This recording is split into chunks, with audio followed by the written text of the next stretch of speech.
In 1603, in the mountains of Kyoto, a 73-year-old woman was observed by physicians of the imperial court. Her skin didn't have a single blemish, no deep wrinkles, no sign of what Westerners would, centuries later, call aging. She had never used an imported cream, had never heard of hyaluronic acid, retinol, or any 30-ingredient serum with unpronounceable names. She used one thing, a single practice repeated every morning that Buddhist monks called kesho-mizu, the water that dresses the face. Today, women spend an average of $500 a month on 12-step routines. They buy imported bottles, promising what science still can't prove. And yet, many of them, if you look closely, have skin more tired, more reactive, more dull than their grandmothers had at 70. It's not a coincidence, it's a consequence. Because what Japanese wisdom understood more than 400 years ago, and what the West is only now beginning to rediscover through dermatologists studying so-called Korean and Japanese skin, is that healthy skin isn't built by piling on products. It's built by removing excess. In this video, I'm going to show you the exact ritual, step by step, no fluff, no $30 product to sell you, that replaces entire luxury skincare routines. A ritual that costs, in total, less than $10 in ingredients and is still practiced today in rural regions of Japan, where women in their 80s have a skin texture that would make any Beverly Hills dermatologist start asking questions. Stay until the end, because the third step, the one most people skip, is what really makes the difference. And it has nothing to do with what you put on your skin, it has to do with how you apply it. If you've made it this far, you probably already sense that something's off about the way the West taught you to take care of yourself. So hit subscribe now, because this channel exists to give you back that kind of wisdom, the kind that doesn't come in a bottle. It comes in a practice. Before we continue, let me tell you something quickly. Everything I'm about to teach you here is already going to transform your skin, but there's so much more behind this ritual than fits into a single video. An entire sequence of practices that Japanese families pass down from mother to daughter, which I put together in a resource called A Woman Japanese Complete.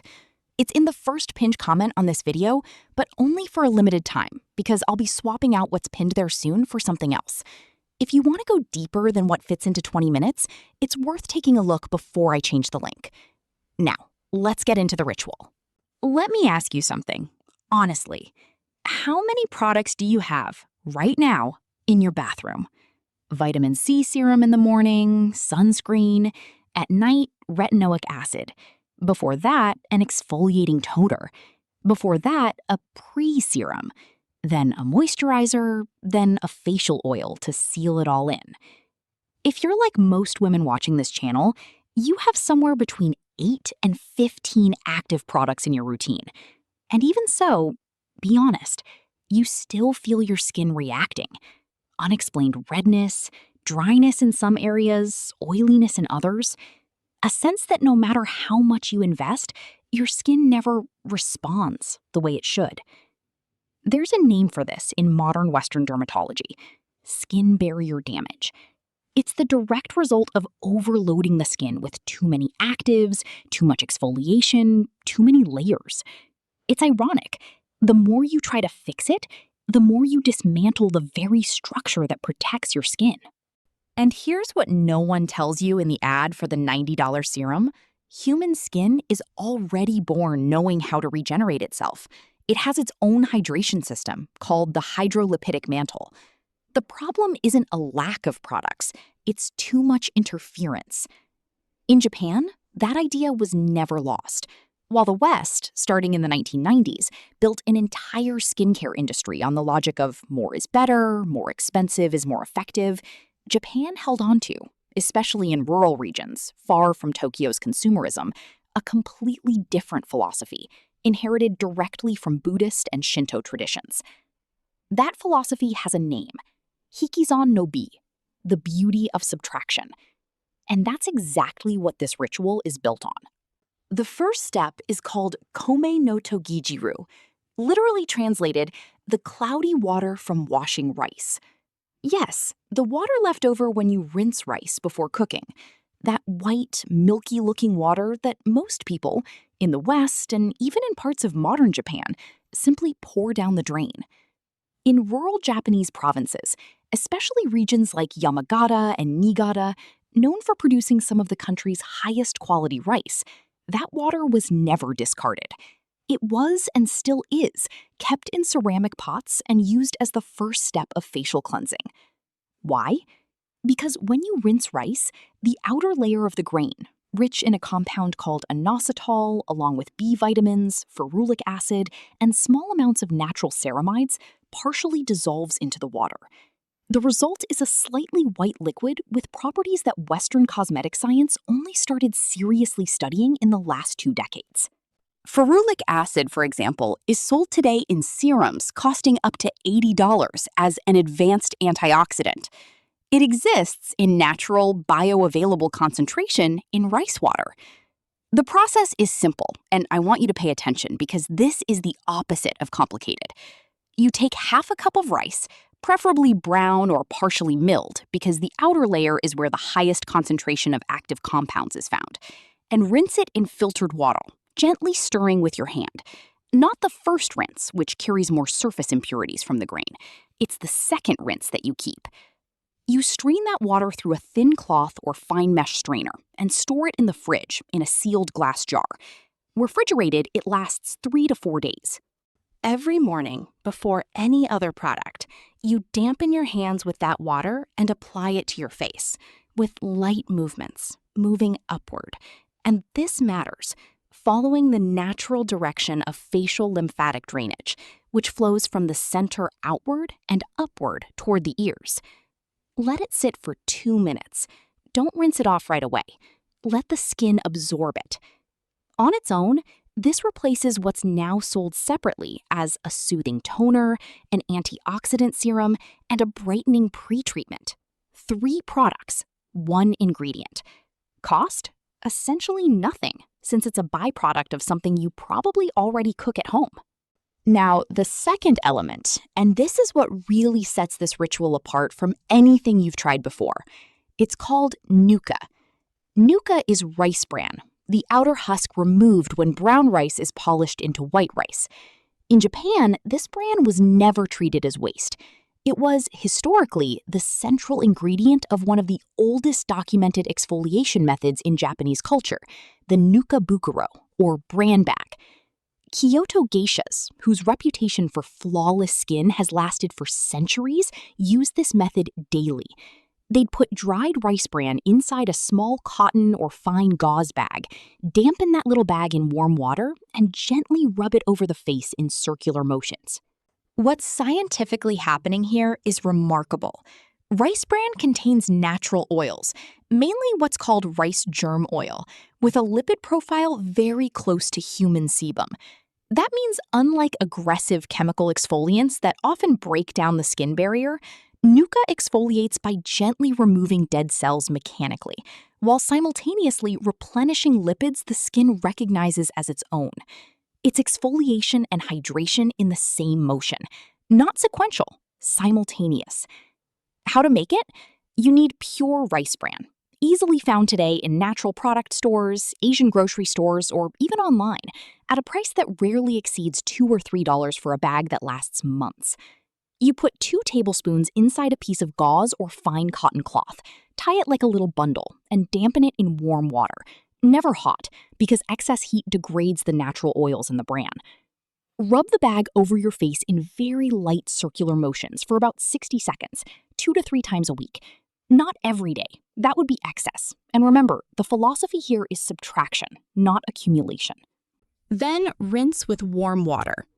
The result, according to accounts passed down through generations, and now beginning to be documented by Western dermatologists studying Asian beauty rituals, is skin with a more even texture, visibly smaller-looking pores, and a natural glow that no illuminating product can replicate as durably because it isn't a temporary optical effect.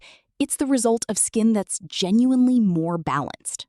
This is the step I mentioned at the very beginning, the one most people skip, and it's the most important of the 3. because it's not about what you put on your skin, it's about how. It's called teate. The literal translation is simply applying the hand, but the cultural meaning runs much deeper. In Japanese, teate is also, historically, the word used for medical treatment or first aid. The idea embedded in the language is that the hand, by itself, is already a therapeutic tool. It's not just the vehicle that carries the product onto the skin, it's part of the treatment. This isn't empty mysticism. There's a real physiological explanation behind it, and this is where modern science starts to validate what this tradition already knew. When you apply any product to your skin, rice water, a moisturizer, anything, by rubbing quickly, hurriedly, mechanically, your body stays in a state of mild tension. And tension, even small tension, activates the sympathetic nervous system, the fight or flight mode.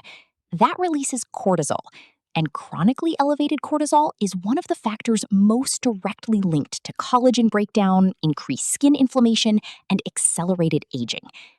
In other words, you could be applying the most expensive product in the world, but if you're doing it hurriedly, tensely, in the middle of a rushed morning while looking at your phone, your own body is simultaneously, chemically, sabotaging that product's effect. The teate ritual works like this. After applying rice water or any natural moisturizer, you don't rub it in, you press it in. With the palms of your hands, not your fingertips, you gently press your entire face, starting from the center, forehead, nose, chin, and moving outward toward the sides. Each press lasts about 3 to 5 seconds. You take one deep breath with each press. You repeat this motion for about 90 seconds to 2 minutes, slowly, unhurried, as if you were literally listening to your own skin. This simple gesture activates the parasympathetic nervous system, the rest and repair mode, which in turn improves local blood microcirculation, meaning more oxygen and nutrients reaching skin cells. That's why, traditionally, this was considered the most important step in the entire routine, even more than the ingredients used. Japanese grandmothers had a saying for this. They said the skin listens to the hand's intention. Today, neuroscience would call this a psychodermatological response to intentional touch and conscious breathing. Different names, same truth. Now let me put this all together into a simple step-by-step you can follow tomorrow morning if you want. Step 1. Kome no togi-jiru. Every day, apply the reserved rice rinse water with your hands, moving from the center of the face outward. Let it sit for 2 minutes before any other product. Step 2. Nuka. 2 to 3 times a week. Gently exfoliate with the damp rice bran bag, using circular motions for 60 seconds. Rinse with warm water. Step 3. Teate. Every day after any moisturizing step. Press your face with the palms of your hands, from the center outward, taking a deep breath with each press for 90 seconds. That's it. 3 steps. Ingredients that, together, cost less than $10, and that in most cases you already partially have at home, since rice is a kitchen staple almost everywhere. Compare that to a 12-step Western routine with imported serums, concentrated acids, and creams with names that sound like pharmaceutical lab formulas. I'm not saying modern products have no value. Science has advanced, and some actives genuinely work. But what this ritual proves is that excess on its own is not synonymous with effectiveness. Sometimes it's exactly the obstacle.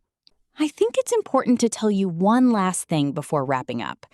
This ritual isn't really about saving money, even though it does, quite a lot. It's about a deeper question, one Japanese wisdom has always asked better than we do. Are we truly taking care of ourselves, or are we just consuming the idea of self-care? There's a huge difference between buying the 13th product in your routine, hoping it will finally fix what the other 12 didn't, and sitting for 2 minutes every morning with your own hands on your own face, breathing, present, unhurried. One of those things is consumption. The other is care. If this video made you rethink your routine, 2 simple asks. First, drop a like, because it helps the algorithm bring this wisdom to other women who are also tired of the cycle of buying without ever feeling truly satisfied with their own skin. Second, subscribe to the channel, because this is just one among dozens of practices Japanese culture has preserved for centuries, and that rarely reach us in the West without being twisted into a product, a formula, an empty promise. And as I mentioned earlier, if you want to go beyond what fits in one video, the full resource, A Woman Japanese Complete, is in the pinned comment, but only for a limited time, since I'll be swapping that link out soon for something else. Worth checking out before you go. Thank you for watching all the way through. See you in the next video.